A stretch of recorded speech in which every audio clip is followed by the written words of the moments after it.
தந்தி தொலைக்காட்சி நேயர்களுக்கு வணக்கம். நல்லதை சொல்வோம், நல்லதை செய்வோம், நல்லதே நடக்கும். இன்று 13/2/2026 வெள்ளிக்கிழமை, மூலம் நட்சத்திரம் மாலை 4:26 வரை, பிறகு பூராடம். இன்றைக்கு மாசி பிறக்கிறது. மாசி மாதம் என்றாலே மகிழ்ந்த மாதம் என்று சொல்வார்கள். வாழ்க்கையிலே மகிழ்ச்சி அதிகரிக்க வேண்டுமானால் இது போன்ற மாசி மாதங்களிலே சில விழாக்களை நடத்துவார்கள்.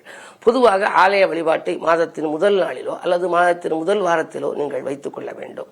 குறிப்பாக மகிழ்ச்சி அதிகரிக்க வேண்டுமானால், பொன் பொருள் சேர்க்க ஏற்பட வேண்டுமானால் அதற்கென்று உள்ள சில ஆலயங்கள், அந்த அருள் கொடுக்கக்கூடிய ஆலயங்களுக்கு செல்ல வேண்டும். இன்றைக்கு நான் உங்களுக்கு சொல்ல இருக்கிற நல்ல கருத்து, காரைக்குடி அருகில் உள்ள மாத்தூர் என்ற ஊரை பற்றி சொல்லப் போகிறேன். பொதுவாக செட்டிநாட்டு பகுதியிலே சில ஆலயங்களிலே 76 ஊர் நகரத்தார் ஊர் என்று இருக்கிறது. அங்கெல்லாம் சொக்கலிங்கம் மீனாட்சி என்றுதான் தெய்வத்தின் பெயர் இருக்கும். இறைவனுக்கு சொக்கலிங்கம், இறைவிக்கு மீனாட்சி என்று பெயர் இருக்கும். மீனாட்சி சுந்தரேஸ்வரர் என்று இருக்கும். ஆனால் காரண பேராக அமைந்தது 9 ஸ்தலங்கள். இளையாற்றங்குடி என்ற ஊரிலே நித்திய கல்யாணி கைலாசநாதர் என்று இருக்கின்றது. அந்த நித்திய கல்யாணியை வழிபட்டால் கல்யாண கனவுகள் நனவாகும். அதே போல மாத்தூர் என்று எடுத்துக்கொள்கின்ற பொழுது அங்கு இருப்பது ஐநூற்றீஸ்வரர் பெரிய நாயகி அம்மன். சரி, இந்த தெய்வத்துக்கு எப்படி ஐநூற்றீஸ்வரர் என்று பெயர் வந்தது என்பது செவிவழி செய்தியாக ஒரு அழகான அற்புதமான ஒரு புராணம் வரலாறும் இருக்கிறது. அந்த ஆலயத்தின் மேலேயே வரைபடமாகவும் வரைந்திருக்கின்றார்கள். இந்த அற்புதமான ஆலயம் காரைக்குடியிலிருந்து ஒரு 5-6 கிலோமீட்டர் தொலைவிலே இருக்கிறது. மாத்தூர் என்றால் மாற்று பார்த்த ஊர், கொங்கண முனிவர் மாற்று பார்த்த ஊர் என்று சொல்கின்றார்கள். பொதுவாக இரும்பை தங்கமாக மாற்றக்கூடிய அந்த ரசவாதத்தை கற்றவராம் அந்த கொங்கண சித்தர். அவர் என்ன செய்தார், இரும்பை தங்கமாக மாற்றிக் கொண்டிருக்கின்ற பொழுது ஏதோ ஒரு கெமிக்கல் போல அவருடைய மூலிகை சாறை அதில் விடுகின்ற பொழுது தங்கமாக மாறிய போது அதை உரசி பார்த்தாராம். அப்படி உரசி பார்க்கின்ற பொழுது 10 மாற்று தங்கம் இப்பொழுது நாம் சொல்கின்றோம். 10 மாற்று, 11 மாற்று, 12 மாற்று என்று வந்து கொண்டிருந்ததாம். அதை அவர் 500 மாற்று வரை கொண்டு வந்து விட்டாராம். 500 மாற்றுக்கு மேல் அவருக்கு இன்னும் கொண்டு வர வேண்டும், அந்த தங்கம் ஒளியடிக்க வேண்டும் என்று அவர் விரும்பினாராம். அப்படி விரும்புகின்ற பொழுது அந்த ஊரிலே சில பிரச்சனைகள் வந்து தொல்லைகள் வந்த போது வைரவன்பட்டி என்ற ஊர் அருகாமையில் இருக்கக்கூடிய ஊர். அந்த வைரவன்பட்டி திருப்பத்தூருக்கு பக்கத்திலே இருக்கிறது. நகர வைரவன்பட்டி என்று பெயர். அந்த வைரவன்பட்டி என்ற ஊரிலே வந்து அந்த இடத்திலே வந்து மாற்று பார்த்திருக்கின்றார். உரைகளிலே வைத்து அவர் தயாரித்த அந்த தங்கத்தை மாற்று பார்த்த போது அதிலிருந்து இறைவன் ஒளி வடிவமாக வந்து விட்டாராம். ஒளி வடிவமாக வந்து என்ன சொன்னாராம், நீ 500 மாற்றுக்கு மேல் ஆண்டவனுடைய ஒளிதான் இருக்க வேண்டும், இறைவனுடைய ஒளிதான் இருக்க வேண்டும், உலோகத்தின் ஒளி இருக்கக்கூடாது என்று சொல்லி 500 ஈஸ்வரர் என்று மாத்தூரிலே இருக்கிற தெய்வத்திற்கு பெயர். அதே நேரம் வளர்ந்து ஒளி வடிவமாக வந்ததனாலே வளரொளிநாதர் வடிவுடையம்மன் என்று அந்த வைரவன்பட்டியிலே இருக்கிறார்கள் என்று சொல்வார்கள். அப்படிப்பட்ட கொங்கண முனிவர் பூஜித்த ஸ்தலம் மிக அற்புதமான ஸ்தலம். அங்கு அழிஞ்சா மரம் என்று ஒரு மரம் இருக்கின்றது. அதே போல மற்ற எல்லா மரங்களும் 27 நட்சத்திரங்களுக்கும் உரிய மரங்கள் எல்லாம் அங்கு இருக்கின்றன. பொதுவாக தாவரங்களுக்கு பக்கத்தில் இருக்கக்கூடிய தாவரங்களுக்கு பக்கத்தில் இருக்கக்கூடிய தெய்வங்களை வழிபடுகின்ற பொழுது மிக அற்புதமான பலன் கிடைக்கும். 27 நட்சத்திரங்களுக்கு உரிய 27 மரங்களை கூட அங்கு முன்னதாக அங்கு வளர்த்து கொண்டு வருகின்றார்கள். ஐநூற்றீஸ்வரர் பெரிய நாயகி அம்மன் என்ற அந்த ஆலயம் தங்கத்தை தங்க வைக்கின்ற ஊர் என்பார்கள். ஆனால் இப்பொழுதெல்லாம் தங்கத்தின் விலை பல மடங்கு உயர்ந்து விட்டது. 1 கிராம் என்று எடுத்துக் கொள்கின்ற பொழுதே 14,000 15,000 வந்து 1 பவுன் என்று வருகின்ற பொழுது 1 லட்சத்தை எல்லாம் தாண்டி விட்டது. இப்படி இருக்கின்ற நேரத்திலே நாம் இதை வழிபடுவதன் மூலமாக நமக்கு பொன்பொருள் சேர்க்கை மட்டுமல்ல, புகழ் கூடும், பொருளாதார நிலை உயரும். எனவே நாம் வாழ்க்கையிலே சந்தோஷமாக வாழ வேண்டும் என்றால் மாசி என்ற மாதம் மகிழ்ந்த மாதம். இந்த மாசியிலே சிவராத்திரி என்றும் வரும். பொதுவாக மாசி மாதம் முழுவதுமே 30 நாட்களிலும் சிவாலய வழிபாட்டை முறையாக ஒருவன் மேற்கொண்டாலே மிகச் சிறப்பான வாழ்க்கை அமையும். அதில் இது ஒரு குறிப்பிட்ட சிவாலயமாக மாத்தூர் ஐநூற்றீஸ்வரர் பெரிய நாயகி அம்மன் இருக்கிறது. பிறகு சிவகங்கை மாவட்டத்தில் இருக்கக்கூடிய அந்த வைரவன்பட்டியில் இருக்கக்கூடிய வளரொளிநாதர் வடிவுடையம்மன் வைரவர் வழிபாடு இருக்கின்றது. நித்திய கல்யாணி கைலாசநாதர் என்று இளையாற்றங்குடியிலே இருக்கின்றது. நேமத்திலே ஜெயங்கொண்ட சுளீஸ்வரர் சௌந்தரநாயகி அம்மன் என்று இருக்கின்றது. இப்படி ஆலயங்கள் எல்லாம் ஒரு காரண பேரோடு கூடிய ஆலயங்கள் நிறைய இருக்கின்றன. இவற்றை வழிபடுகின்ற பொழுது உங்கள் வாழ்க்கை வளமாகும் என்று சொல்லி இந்திய ராசி பலன்களை இப்பொழுது உங்களுக்கு வழங்கப் போகின்றேன்.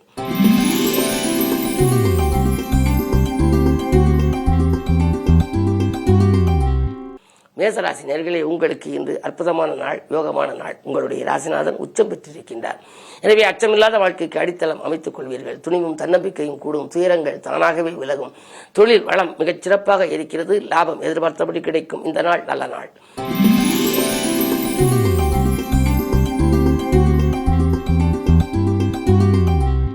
ரிஷபராசினியர்களே, உங்களுக்கு சந்திராஷ்டமம். எனவே ஆதாயத்தை காட்டிலும் விரயங்கள் அதிகரிக்கும். ஆரோக்கியத்திலும் அக்கறை எடுத்துக் கொள்ள வேண்டும். மிக மிக வெளிப்படைச்சியோடு இருக்க வேண்டும். எவரிடமும் பொறுப்பை ஒப்படைத்தால் அது நடைபெறாமல் போகலாம். உத்தியோகத்தில் மேலதிகாரிகளின் கெடுபிடி அதிகரிக்கக்கூடிய நேரம், கவனம் தேவை.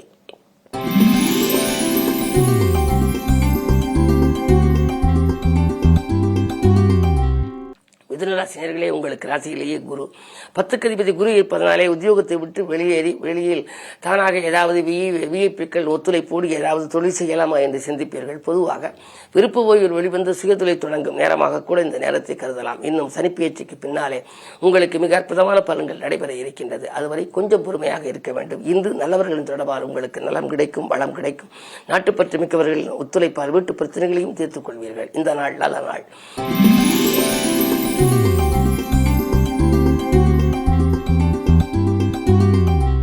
கடகராசினியர்களே, உங்களுக்கு அஷ்டமத்து சனியாக இருந்தாலும் அஷ்டமத்தில் 5 கிரகங்களின் சேர்க்கை இருப்பதனாலே ஒன்று நன்மை செய்யாவிட்டாலும் ஒன்று நன்மை செய்யும். எனவே நீங்கள் நினைத்தது நிறைவேறும். நிகழ்கால தேவைகள் பூர்த்தியாகும். மதிப்பு மரியாதையும் உயரும். பொது வாழ்விலே புதிய பொறுப்புகள் உங்களுக்கு கிடைக்கும். புகழ்பெற்றவர்கள் உங்களுக்கு பின்னணியாக இருந்து பல நல்ல காரியங்களை முடித்துக் கொடுப்பார்கள். உத்தியோகத்தில் கூட உங்களுக்கு எதிர்பார்த்த இடமாற்றம் வரலாம். இன்று நல்ல நாள்.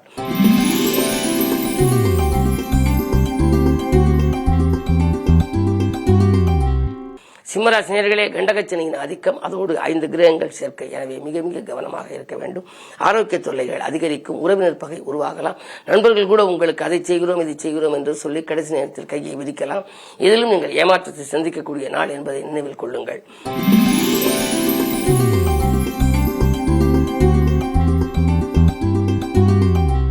கன்னிராசினியர்களே, உங்களுக்கு இந்த அற்புதமான நாள். உங்களுடைய ராசிநாதன் மிக அற்புதமான 6ஆம் இடத்தில் மறைந்திருப்பதனாலே மறைந்தபதனால் நிறைந்த தனலாபம் கிடைக்கும். பொருளாதார பிரச்சனை அகலும்.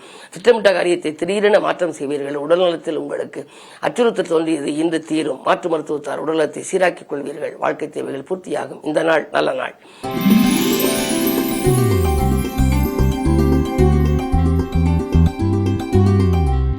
துலாம் ராசினியர்களே, உங்களுக்கெல்லாம் வெற்றி செய்திகள் வீடு வந்து சேர்கின்ற நாள். வீடு மாற்ற சிந்தனைகளும் நாடு மாற்ற சிந்தனைகளும் உங்களுக்கு வரலாம். பணி நீக்கம் செய்யப்பட்டவர்கள் மீண்டும் பணியில் சேரும் வாய்ப்பு உண்டு. கல்யாண கனவுகள் நனவாகும். கடமையில் இருந்த தொய்வு அகலும். இந்த நாள் நல்ல நாள்.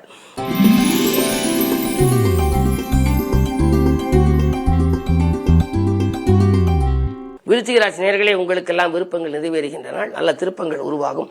வருங்கால நலங்கிறது நீங்கள் எடுத்த முயற்சிகள் எல்லாம் உங்களுக்கு வெற்றி கிடைக்கும். உத்தியோகத்திலே மேலதிகாரிகள் இணக்கமாக நடந்து கொள்வார்கள்.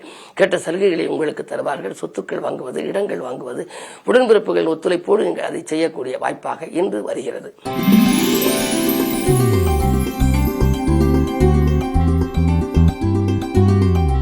தனுசு ராசி நேயர்களே, குருச்சந்திர யோகம் இருக்கின்றது. எனவே நீண்ட நாட்களாக மங்கள ஓசை கேட்கவில்லை என்று கவலைப்பட்டவர்கள் இன்று இல்லத்தில் மங்கள ஓசை கேட்கும் அளவுக்கு ஒரு நல்ல சூழ்நிலை உருவாகும். கல்யாணங்கள், புதுமைகள், அது மட்டுமல்ல பெற்றோர்களின் மணி விழாக்கள், மன விழாக்கள், முத்து விழாக்கள், கடைதிறப்பு விழா, கட்டிட திறப்பு விழா போன்றவற்றையெல்லாம் கவனம் செலுத்துவது மட்டுமல்ல, காரியங்களிலும் உங்களுக்கு வெற்றி கிடைக்கும். அதே போல காரியங்களும் நடைபெறும் நேரம்.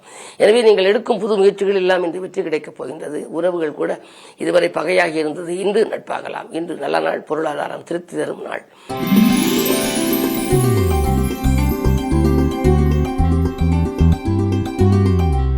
மகர ராசி நேயர்களே, உங்களுக்கு ராசியிலேயே லாபாதிபதி செவ்வாய். இடம் பூமியார் லாபம் உண்டு. என்றைக்கோ வாங்கிய இடம் குறைந்த விலைக்கு வாங்கியது இந்த அதிக விலைக்கு விற்று வரும். லாபத்தை கொண்டு தொழிலை வளப்படுத்திக் கொள்ளப் போகின்றீர்கள். ஆன்மீக நாட்டம் அதிகரிக்கும். புகழ்பெற்ற ஆலயங்களுக்கு சென்று வழிபட்டு வர வேண்டும் என்ற எண்ணம் உங்களுக்கு நிறைவேறப் போகின்றது. தடைகள் எல்லாம் முறியடிக்கக்கூடிய விதத்திலே உங்களுக்கு தெய்வ நம்பிக்கையும் உங்களுக்கு கை கொடுக்கும். உங்களுடைய குலதெய்வ வழிபாட்டை முறையாக மேற்கொள்வது நல்லது.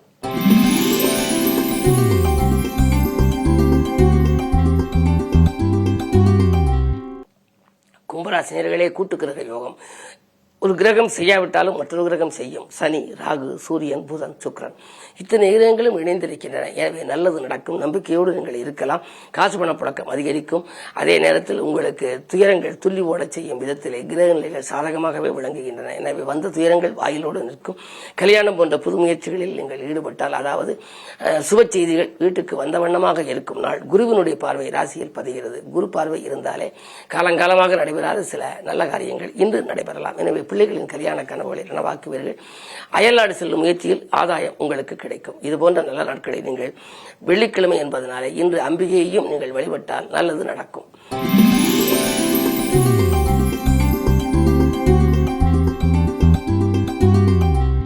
மீனராசினியர்களே, உங்களுக்கு இந்த மங்கள செய்தி மனை தேடி வருகின்ற நாள். மாற்று கருத்துடையோர் மனம் மாறுவர். கூட்டு முயற்சியிலிருந்து விலகி தனித்து இயங்குவீர்கள். மதிப்பு மரியாதையும் உயரும். மனதுக்கினே சம்பவங்கள் இல்லத்திலே நடைபெறும். உத்தியோகத்திலே ஒரு நல்ல மாற்றம்.